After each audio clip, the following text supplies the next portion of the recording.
Without the ones like you, who work tirelessly to keep things running, everything would suddenly stop. Hospitals, factories, schools, and power plants, they all depend on you. No matter the weather, emergency, or time of day, you're the ones who get it done. At Grainger, we're here for you with professional-grade industrial supplies. Count on real-time product availability and fast delivery. Call, click Grainger.com, or just stop by. Grainger, for the ones who get it done.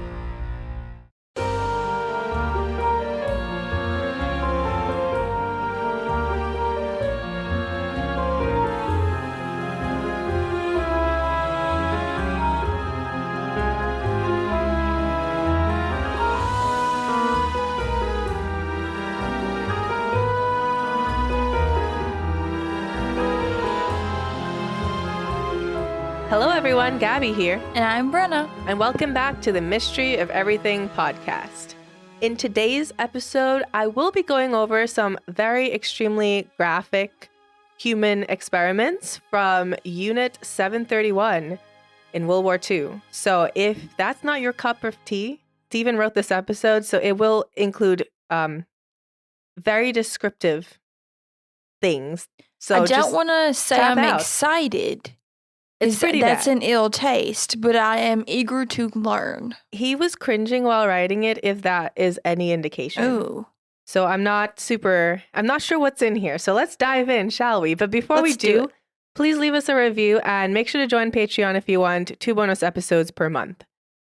So anyway, he starts it off with, "My friends, have I ever told you a tale of horrible human experimentation? When you think of World War II and experiments, you typically think Germany, right? So the final months of World War II saw the liberation of hundreds of concentration camps and the awful reality of Nazi beliefs. For more than 7 decades, those atrocities, including the use of human beings for medical experiments, have been common knowledge.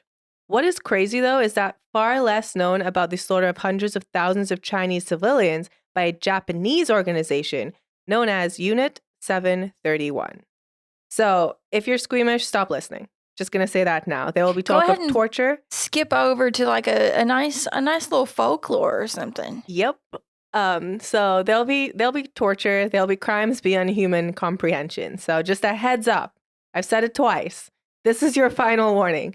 Leave if you're going to be worried, stressed, or anxious, or bothered. Okay. Established for the purpose of developing biological and chemical weapons, Unit 731 would manage to outlive the Nazis by about a year, bringing suffering to untold thousands. While biological and chemical weapons were not new to warfare, Japanese testing on human subjects was unparalleled, even by the Nazis. And mind you, that is saying something. What makes this evil all the more stunning was the Japanese contribution to medical science just 3 decades earlier. There was a United States Army doctor named Louis Livingston Seaman who observed colleagues who were attending to the Imperial Japanese Army, or IJA, during the Russo-Japanese War from 1904 to 1905. Dr. Seaman came away from his experience impressed with his medical brothers, stating, "The history of warfare for centuries has proven that in prolonged campaigns, the first or actual enemy kills 20% of the total mortality in the conflict, whilst the second or silent enemy, known as disease, kills 80%. He's quoted as saying, "I unhesitatingly assert that the greatest conquest of Japan has been in the humanities of war, in the stopping of the needless sacrifice of life through preventable disease. Japan is the first country in the world to recognize that the greatest enemy in war is not the opposing army, but a foe more treacherous and dangerous, preventable disease, as found lurking in every camp whose fatalities in every great war of history have numbered from 4 to 20 times as many as those of mines, bullets, and shells. It is against this enemy that Japan, with triumphant exultation, may cry Banzai, for it is against this enemy that she has attained her most signal victories." And all of this is true. The worst killer of any soldier in history has been disease, with the number 1 death being from dysentery, which was really a bad way to go. So, what exactly is dysentery? You shit yourself to death. Stomach bug. A stomach bug where you literally shit yourself to death. Okay. I mean, it's horrific. I mean, it sounds like you'd be bleeding out of your asshole. I got a stomach bug in February, and let me tell you, I did in fact Google whether it was dysentery. I was so concerned. That would be like that would be hell on earth for me because I have an intense fear of throwing up. I didn't throw up if I'm once. like throwing up and shitting myself. That's the thing. I didn't throw up once. That's why I thought it was dysentery. I'm like, this is it. So with dysentery, do you only shit yourself or do you also throw up? I don't know. I've never had it. But I'm if gonna I have to do, I'll Google let it. you know. People still get dysentery? That's not a thing, is it? Yeah, I'm sure people still get dysentery. People still get a lot of things. It's not great. It's not great at all. No. But it's infectious diarrhea. You're right. Yep. It's not good. Oh, it's caused by Shigella. Well, then duh, people still get it. Imagine being in battle and you're just poop. Do they even have enough toilet paper for soldiers? Like, what are they doing out? I have concerns. Sometimes you just gotta use a leaf and pray it's not poison ivy, you know? Anyway, back to the terror. We haven't gone to the terror yet, which is the good news. Okay. So 20 years later, Japan signed the Geneva Convention, which prohibited biological and chemical warfare. But where other people reasoned that these kinds of weapons should be banned by civilized nations, another man, a specialist in bacteria and related fields, Dr. or Colonel Shiro Ishii, saw the prohibition as an opportunity. You see, he thought that if something were bad enough to be outlawed, then it must certainly be effective. And I mean, His there is logic is not wrong. right? And so he began a sustained effort to establish a military arm within the Japanese army whose goal would be the development of biological weapons. So this guy was a real piece of work. Ishii was highly intelligent but arrogant, merciless, and very immoral. He thought himself beyond reproach and a visionary. He was driven to break new scientific ground and to help Japan defeat its foes. In his quest to make that happen, Ishii in time got his team of physicians to violate the physician's ethical code. Here is an exact quote from him. Our God-given mission as doctors is to challenge all varieties of disease causing microorganisms, to block all roads of intrusion into the human body, to annihilate all foreign matter resident in our bodies, and to devise the most expeditious treatment possible. However, the research work upon which we are now about to embark is the complete opposite of these principles and may cause us some anguish as doctors. Nevertheless, I beseech you to pursue this research based on the dual thrill of one, a scientist to exert efforts to probing for the truth in natural science and research into the discovery of the unknown world, and two, as a military person to successfully build a powerful military weapon against the enemy. To convince the senior levels of the Imperial Army to back his efforts, Ishii built his case around financial considerations, completely skirting either Japan's obligation to the world community as a signatory of the aforementioned 1925 Geneva Convention or the morality of using such weapons. Ishii argued that compared with the costs of building, manning, and maintaining huge conventional forces, bacteria and gas were a far less expensive alternative. He's not wrong. He's not wrong. But man, why? Why? Okay, so by 1930, nationalism burned hotter than ever in Japan and created a climate more receptive to Ishii's ideas of developing biological weapons. In September 1931, Japanese forces instigated the Mukden incident. The pitched battle between Japanese and Chinese forces was actually no more than a Japanese ruse used to justify a complete takeover of Manchuria. Moreover, the area became the perfect place to develop and test Ishii's new biological and chemical weapons, a place where he would be free to conduct any kind of experiment he deemed beneficial. This guy is terrifying. No one should have that much freedom to just take over a place and set up a lab. Like, I love to fuck around and find out, but not on people. Maybe like on a sim. Yeah. But that's about it. And even then, I still feel bad sometimes. I've never felt bad. Never. Unless I really like that sim, but typically. Like you grow them up and then they have a family and then their children have children and then your brother gets on the Sims. 8 generations into the Sims right now. 28. That's insane. One time, so my dad used to goof off and play the Sims whenever we were little. That was back, when you had a computer room and ours was in the kitchen. Everyone used the same computer. And so my dad would play The Sims and my brother would play The Sims. And of course, me and my sister, we would fight over it. But my brother put hay bales around my dad's Sims and caught them on fire. And then got rid of the doors. So like the fire department couldn't come to put them out. And of course, killed my dad's Sims. So then my dad got on my brother's account and killed his family. And then my dad never played again. Oh, I know. That's messed up. I blame my brother. Yeah, Anyways. that would be his fault. Hey there. Did you know Baker's always gives you savings and rewards on top of our lower than low prices? And when you download the Baker's app, you'll enjoy over $500 in savings every week with digital coupons. And don't forget fuel points to help you save up to $1 per gallon at the pump.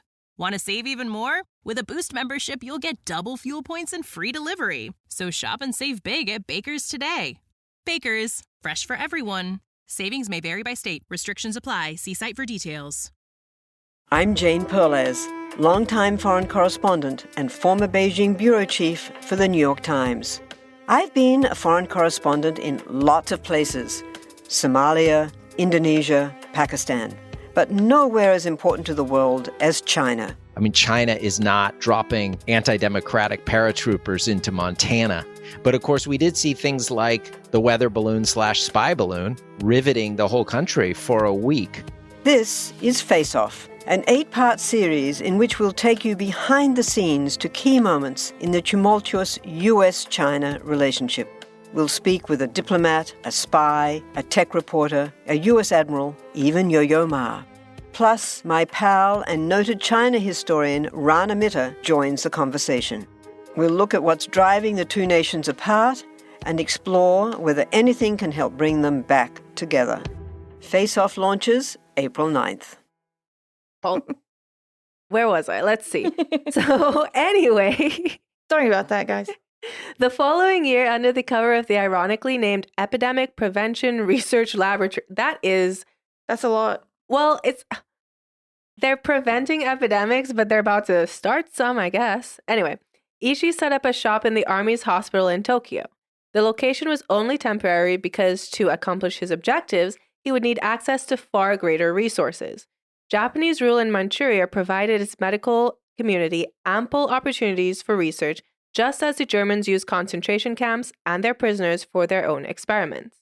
Ishii's goal of turning bacteria and gas into weapons for the Imperial Japanese Army required comprehensive study, and he believed animals could not supply usable data. So Japan's control over Manchuria delivered research materials in the form of people who were taken from the streets and locked into black vans known as Voronki, or ravens, to be carried off to the waiting prison cells of Unit 731.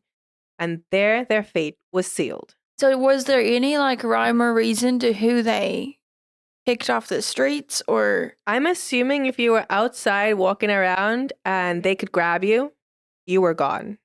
Damn. That would be the assumption, because I don't think they were putting the thought into stalking a specific type of person. They probably just thought they'd capture as many people as they possibly can and then pick the best candidate from that lot.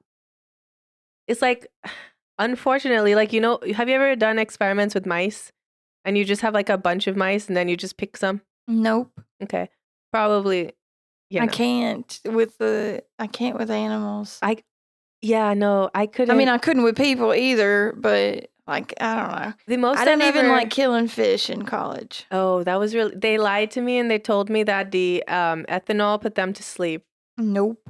Also, the most I ever did was salamanders, and just to do the tail clip, I would have to get another student to clip their tails, because I swear I could hear them screaming. You can. They make little noises. They do. They make a high-pitched noise. And everyone would laugh at me, but I couldn't do it. So there's nothing funny about that. I just don't understand how disconnected somebody has to be to experiment on humans. Mm-mm. And it's hard for me to wrap my mind around how can you even be born by that? How are there some people that just don't feel? And there's a lot of them. Is it psychopaths, sociopaths? The people that just, I think it was sociopath. Sociopaths, that they don't have that level of emotion. They just can't. I wonder how. Like, what happens in your brain to make you. That disconnected. Yes. Yeah. Well, moving on, and I think we're going to start to get into it, so brace yourself. Japan's Kempeitai, the military police arm of the Imperial Japanese Army from 1881 to 1945, was tasked with these kidnappings. The Kempeitai was less a conventional military police body than a secret police force akin to the Gestapo. Anxious to take operations to the next level, in 1932, Dr. Ishii chose the city of Harbin, capital of the Heilongjiang province in southwest Manchuria, as the site of Unit 731's first biological and chemical weapons facility. The original build-out covered a 500 square meter area and was designated a restricted military zone. Attractive land to the south of the sector was taken over and made into an airport. It and a nearby rail line were also used to move victims to Unit 731 and transport results and specimens back to Japan's medical community. Japan's medical institutions furthered the work of Unit 731 by supplying Dr. Ishii with top Japanese scientists and physicians who would be labeled traitors if they refused to take part. Most medical professionals saw their work as noble service to the emperor. The fact that they were killing non-Japanese people meant nothing to them. So again, I guess nationalism played a huge role in it. Unit 731 received state-of-the-art equipment and a nearly unlimited supply of funds from the Japanese government. Even for reluctant researchers, Ishii's factories were luxurious. The annual budget for Unit 731 was 10 million yen, which is about 9 billion yen in the modern currency, or about $86 million. What the fuck? Salaries were very generous and the food was amazing, something most places lacked in Imperial Japan.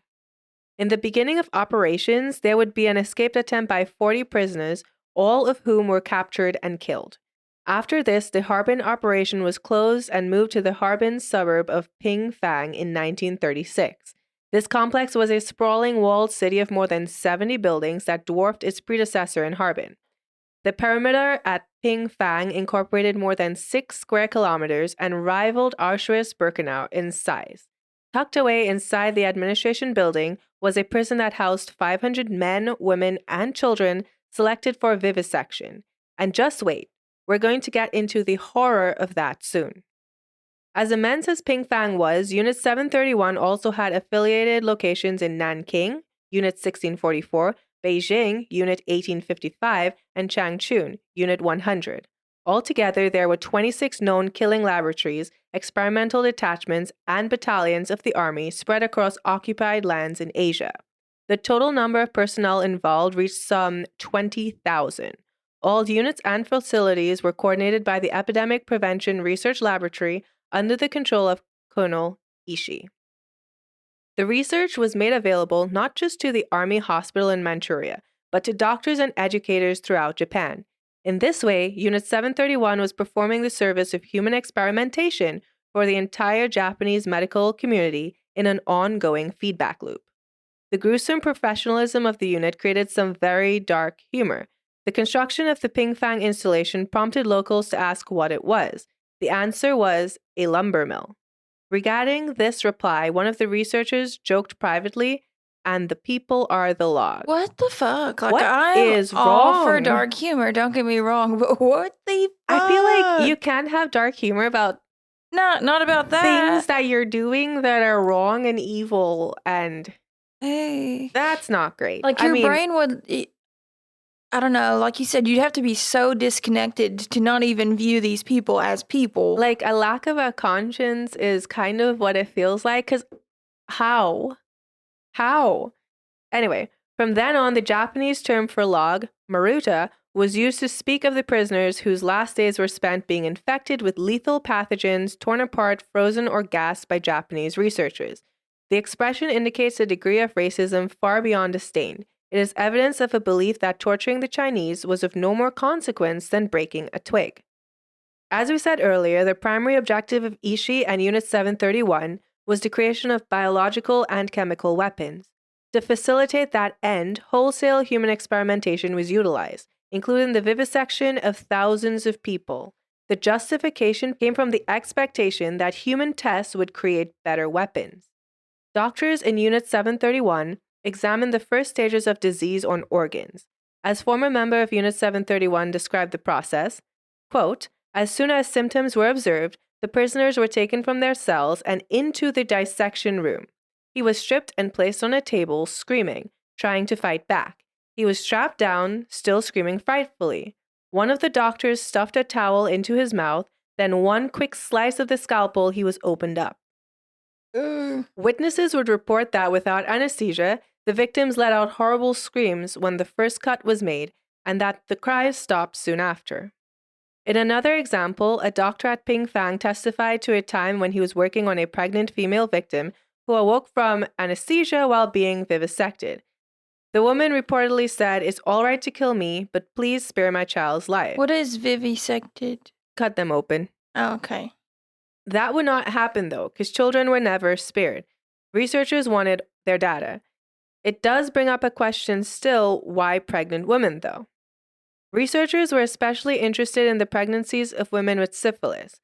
The Japanese military was struggling to deal with the syphilis outbreak sweeping through its ranks, likely due to the gang rape of civilian women and of the comfort women forced to service the same military unit members. Comfort women. Those were women that they would send in to comfort the military. Yeah.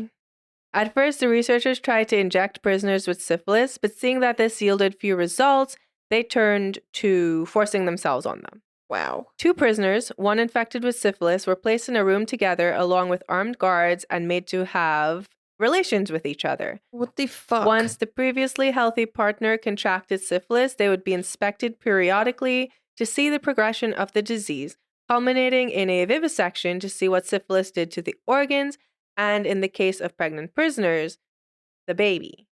Oh, that As- is so sad. Terrible as these procedures were, vivisections were not limited to weapons development, but rather fell into 4 different categories.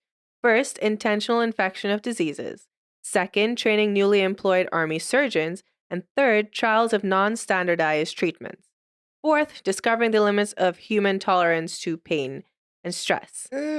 So under the umbrella of weapons development and intentional infection of diseases, prisoners were injected with various biological agents, including plague, typhus, cholera, anthrax, and syphilis. To test the effectiveness of dispersion methods for military purposes, victims were staked to crosses with their vital organs and heads protected. Various types of bombs and agents were then dropped or sprayed from specially modified planes to test the survivability of the agents and their ability to infect the subjects. Community water and food sources were also contaminated. To determine the results, mobile vivisection units were set up in the field near the infected communities. The Imperial Japanese Army also allowed its physicians to perform vivisections on living subjects to train them in the treatment of battle wounds, procedures that are too gruesome to describe in detail. Tests that could have real medical value were also conducted, such as finding the best method to deal with frostbite. But even here, Japanese doctors chose to perform the experiments in the most merciless ways possible. Prisoners were taken outside in freezing weather, sometimes after being dipped in water, and kept there until their limbs were frozen solid. Artificial cool air currents accelerated the freezing. A Japanese officer who watched one of these experiments stated later that frostbite was considered achieved if, when struck, the prisoner's limbs made a sound like a wooden board. What the fuck? Sometimes, prisoners were left to thaw, their arms and legs turning gangrenous until they rotted. Usually, however, frostbite victims were immersed in water at various temperatures to see which temperatures cured frostbite the fastest. It's from these tests run by Unit 731 that the world knows the most effective way to deal with frostbite. Not to rub the affected limbs, but to immerse them in water between 100 and 122 degrees Fahrenheit. Really? I mean, it's good knowledge to have, but it's not good the way it was gotten. No, but that's the best way to get rid of frostbite is to just put it in boiling fucking water? According to this, yes. Hmm. I've never had frostbite, but next time I do, I will try it. Ooh. So, wow, this is really That's a lot. disturbing. This is really disturbing, Steven.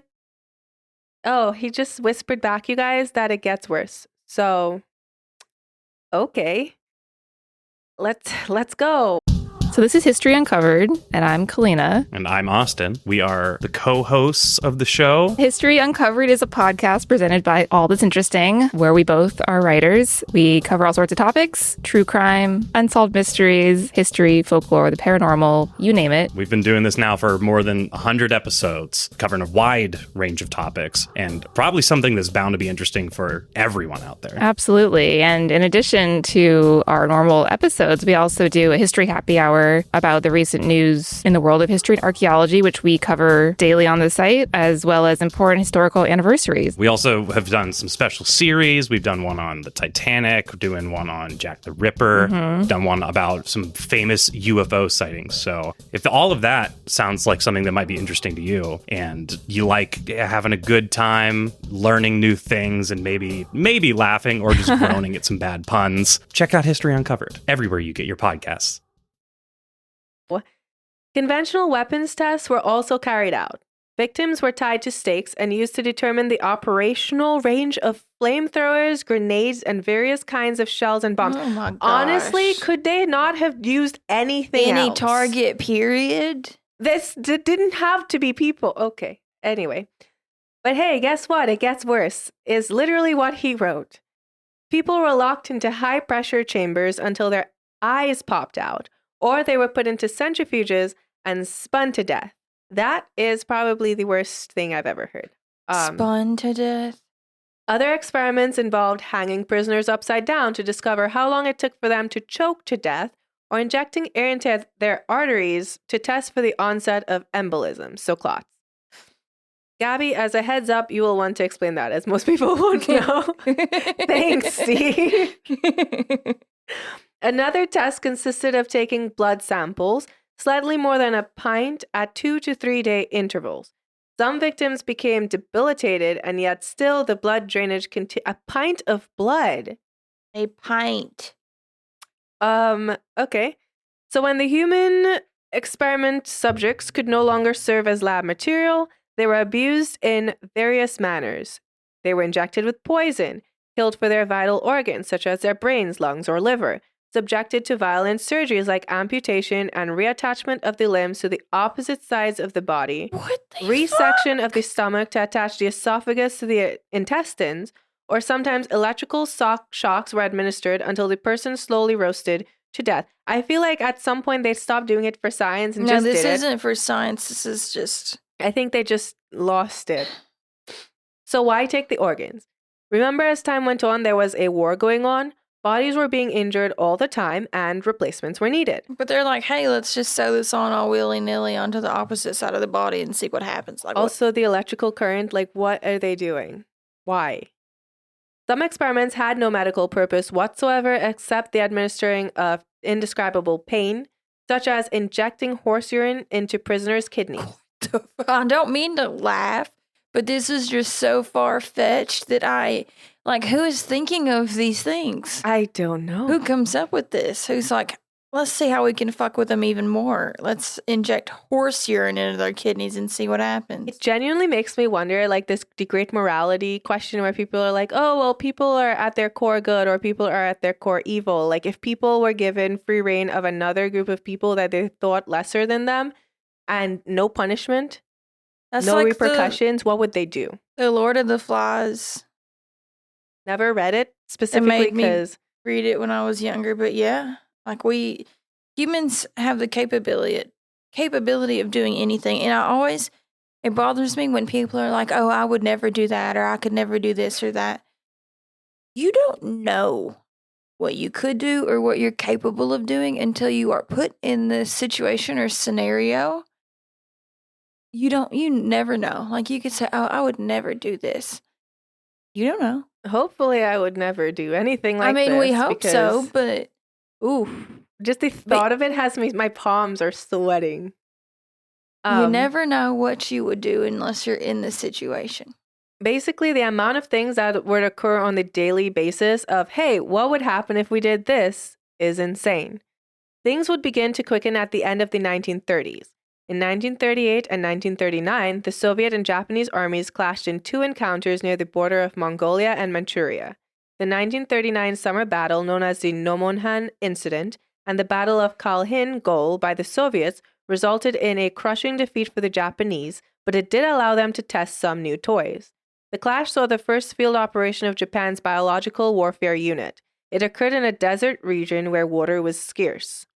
To disable the Russian foes, the Japanese dumped large quantities of intestinal typhoid bacteria into the river. What the fuck? I can't say that enough. Literally. Did they not just sign the Geneva Conventions, or did they just go, hey, they took it as a checklist, I'm assuming. What? Intestinal typhoid bacteria into the river. They were like, perfect. The perfect time for a little science.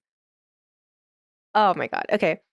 Fortunately for the Russians, this type of typhoid germ became ineffective almost immediately after hitting the water. Praise be. So why did they do it in the first place? After so many strenuous tests, why waste this? The contamination was probably initiated more for the publicity than anything else, as Ishii likely knew it would not work. No Unit 731 was significantly better at killing civilians rather than soldiers. In 1940, Japanese planes dropped wheat, corn, rags, and cotton infested with bubonic plague on the unarmed village of Ningbo, China. More than 100 people died within a few days of the attack. What? Unarmed. So these are civilians, just like at home. Anyway, 2 years later, the Japanese conducted a second attack in the same area. Japanese researchers took over a house on top of a hill about a kilometer away from the infected zone to use as a vivisection laboratory. As a result of the attacks, the Ningbo region remained sealed off until the 1960s. So as if just dropping bubonic plague on people isn't enough, 2 years later, they're like, let's go back to this same area and wreak some more havoc on these people. Yeah, and they wreaked so much that they had to seal off the region until the 60s. During the siege of Bataan in the Philippines in March 1942, the Japanese planned to release 200 pounds of plague-carrying fleas, about 150 million insects in each of 10 separate attacks. However, by the time the assault was ready, the battle had already ended. In June to July of 1944, during the Battle of Saipan, plague-infested fleas were again to be used against U.S. forces. Fortuitously, for the Americans, by this stage in the war, it had become almost impossible for the Japanese to get any reinforcements and or material to its island bastions, and the Japanese submarine carrying the fleas was sunk en route. Well, hallelujah. That was lucky. Plague-infested fleas. I feel bad that, the submarine was sunk and people died, but so long, please. Plague-infested fleas? For the Battle of Iwo Jima, February to March of 1945, another biological attack was to be carried out against the invading Americans. 2 gliders loaded with pathogens were to be towed over the battlefield and released. The gliders never reached their destination.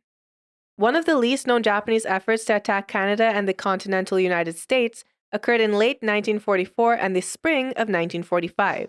Records uncovered in Japan after the war ended that about 9,000 balloon bombs, known as fugo, and they were carrying incendiary bombs, were launched into the jet stream during this period. More than 200 ultimately reached the United States. 6 people were killed in Oregon when a bomb detonated on Discovery. Before Japan surrendered, Ishii and the army leaders proposed using balloon bombs filled with cattle, plague, and anthrax in the same manner.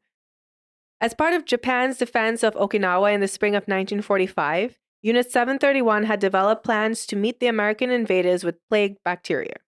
The attacks were never carried out because, once again, fleas carrying the plague could not be delivered to the island. The native Okinawan population only learned of this plan in 1994.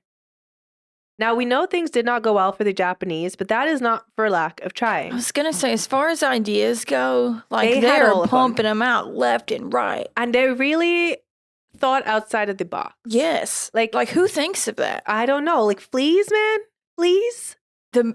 I personally I don't couldn't. want to say the creativity you have to have, but the creativity you have to come up with such terrible shit. It's a certain level, because the thought of using fleas would give me the creeps, because A, what if you lose one? Now you're dead.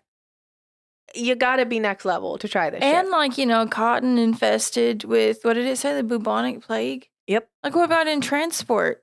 You just, I don't know. That's a lot. So Operation PX, aka Cherry Blossoms at Night, were the codenames for the Japanese plan for a biological attack on cities in Southern California. The plan was completed March 26, 1945, and scheduled for September 22, 1945, but was abandoned due to the strong opposition of Army Chief of Staff General Yoshijiro Umezu. The plan involved the use of 5 I-400 submarine aircraft carriers, each carrying 3 Aichi M6A Saran float planes launched against San Diego, LA, and or San Francisco.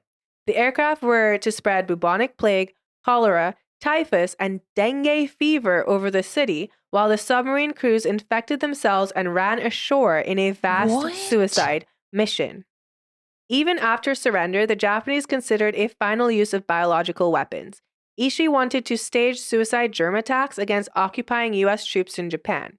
This planned attack never took place, once again due to opposition from General Umezu and Vice Chief of the Imperial Japanese Army General Staff, General Torashiro Kawabe, who claimed that he did not want Ishii to die in a suicide attack. What the fuck? Almost as soon as World War II ended, a new Cold War began between the United States and the Soviet Union. In this atmosphere, Lieutenant Colonel Marie Sanders of the United States Army recommended to General Douglas MacArthur and President Harry Truman in the fall of 1945 that Ishii and his subordinates be given immunity from prosecution as war criminals in return for Unit 731's research. MacArthur and Truman approved this deal, and Japan's biological and chemical weapons program remained largely a secret until the 90s. That is insane. And that is the story of Unit 731. Stuff of nightmares. That was a lot. And I'm sure I told Steve not to put the most disturbing stuff in here because he kept going, do you want this? No, I do not, but thank you. Because while we should put in how horrific it is, and while we should put in enough so people can understand, I'm not about to put like, we don't want to be throwing gore, up. like straight up gore. Like, you know, some people enjoy watching gore and they get off on like hearing about it. I don't want to put that in here just to put it in here. We don't want Brenda to cry. But that's the story of Unit 731. I honestly can't believe they got immunity just because we wanted their research. Like, I mean, I guess it was useful research and we do use it in medicine, but wow. Personally, I would have been like, maybe you go to prison forever and we still take your research. We take your research and we use CBT. What? Apparently most of it was useless too. So. And Gabby will probably have to cut out what I just said. Why? I said we put him in jail and we use CBT. What's that? Cock and ball torture. Don't know what that is. I think people like it though. I don't think it's a bad thing. Oh my God. But sorry, yeah, guys. They got immunity for straight up torturing people and it was useless. So that's the story of Unit 731. If you guys want more stories like this, let me know. But I don't know why you would. So, but it is interesting. I learned some things. We learned some things. I learned so much. And make sure to join us on Patreon, follow our Instagram, and join us at The Reckoning. Because Brenna really has a lot of pent-up anger, and I think she wants to shoot you with that bow. I'm so join super our pumped. side. I haven't practiced yet, but it's going down. Join The our Reckoning. side if you don't want her to take you out, because she's kind of scary. I'll take you out on a date. I won't do that either. Chris listening to this like, what the fuck? All right, bye guys. Bye.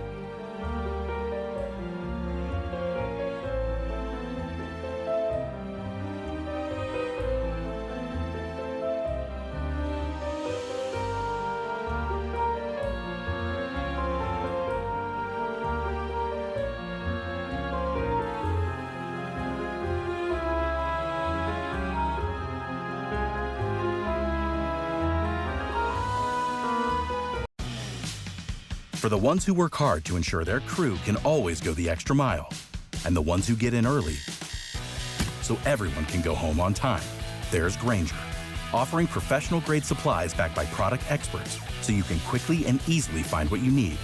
Plus, you can count on access to a committed team ready to go the extra mile for you. Call, click Grainger.com, or just stop by. Grainger, for the ones who get it done.